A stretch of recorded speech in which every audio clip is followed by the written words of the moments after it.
Welcome to the Nordic tutorial for the athletic muscle program, as well as an update on how to bulletproof your hamstrings. The first thing that has to be mentioned with any Nordic video is how simple it is actually to work on this. Look at a simple weightlifting belt, which they have at like every YMCA. You can already start working on your Nordic. Someone could hold your heels down.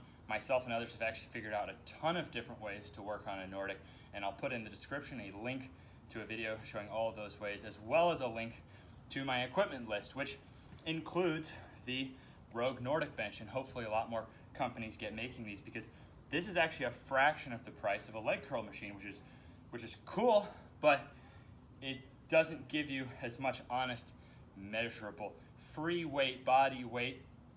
Works a little bit better than machines, so that's what we use. And machines have some advantages, but we actually have ways to get every benefit of a machine with a Nordic bench. Not to mention the problem with the machine is different brands vary in the actual difficulty. So I need exact measurement. I need it more affordable than machines, so people could realistically save up and have a Nordic bench at home.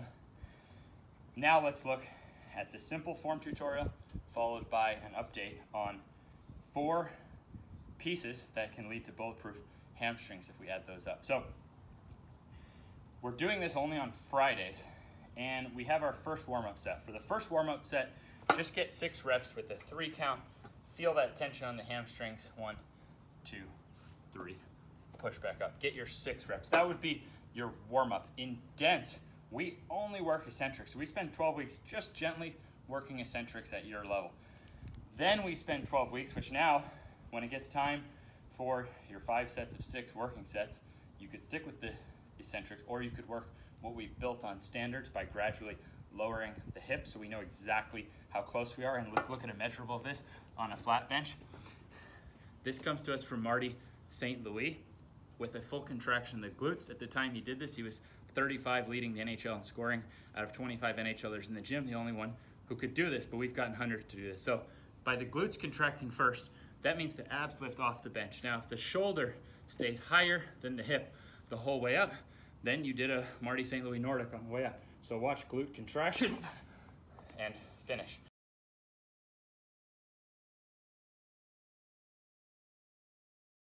Then you could just get your 1, 2, 3, and repeat. So you could do all 5 sets of 6 like that. That would be a great challenge. Now, what happens in standards when we get to where we can do a flat bench like that?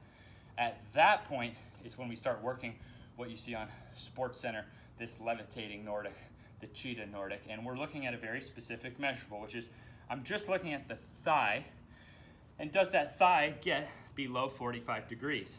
So the halfway point between vertical and flat. Does the thigh get below there? So let's take a look. So the pressure's behind those knees, the ACL attaches from here, the same way this exercise works.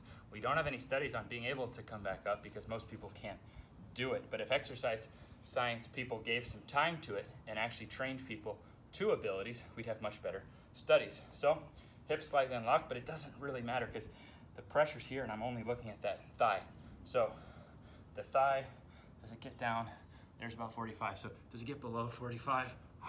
And pull back up. Now 5 sets of those bad boys, 5 sets of 6 of those would be a heck of a workout. And within this session, you could back it off. So you could start like that. You could even be mid-set and be like, oh, you know, that's getting hard. All right, let me go back to this.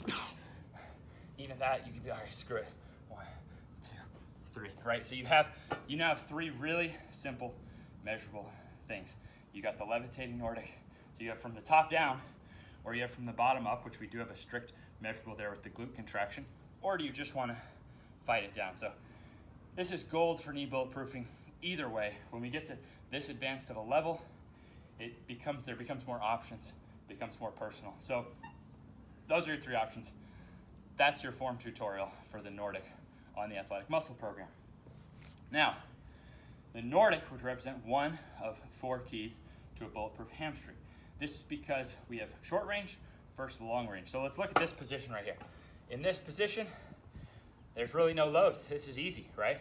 But let's compare this to what we did in our last knee flexion. So this is what's happening on this exercise. We're flexing the knee. So this is knee flexion, and within knee flexion, well, right here there's no load in this shortened position. But when we use the monkey foot, and you could use a band to replace, this is where all the load is. When you use the monkey foot and the legs straight, there's no load. You see that? So these are two opposing ends of strength. So the monkey foot would allow us to train the short range, and now the Nordic, notice, as it gets longer, it gets heavier. So the Nordic would allow us to train the long range. So we have short range and long range, right? But we also have the hamstrings work as hip extensors. If you were in this position and someone put load here and you had to go up, you also load your hamstrings. But notice the knee is not flexing. It's really the hip is extending. So within the hamstrings, you have knee flexion or hip extension, and you have short range or long range. So if we look back, for example, at the standards program, we worked a single-legged hamstring deadlift where, okay, at the top, no load. As we go into it, that's where load comes. So that's a long range hip extension. But we also worked a single leg back extension deadlift where there's no load right here, but now the load is tough here. So that would be a short range hip extension. So there we go, 4 different positions. And if we look at those 4, 3 of them we did one leg at a time. That becomes important because to have an area of bulletproof, it's not just about its strength, it's also about its balance from one side to the other. So the only one we didn't work there was a Nordic. Can you work Nordic single leg? You definitely could. Number 1, we already have those other 3. Number 2, even for some of the most elite athletes in the world, this is still a challenge. So could that be something to strive for, whatever? Possibly, but you have to look at risk to reward. And I just think that first, dominate your Nordic. First, we have those 3 levels. Make sure that you have, full control of a Nordic. If you have that right there, you're already, for that quality, which this is one of 20 qualities you built, for that quality, you're already pretty elite. And there's ways we can make it tougher, not only with more reps, but in the next program you'll see you could even load that on the way down. So there's infinite potential there, and it seems to be more safe than just trying to do a single leg Nordic. Hope that helps, and now you know exactly what to do on Athletic Muscle Program on Fridays for your Nordic with your warm-up set plus 3 different options on your working sets.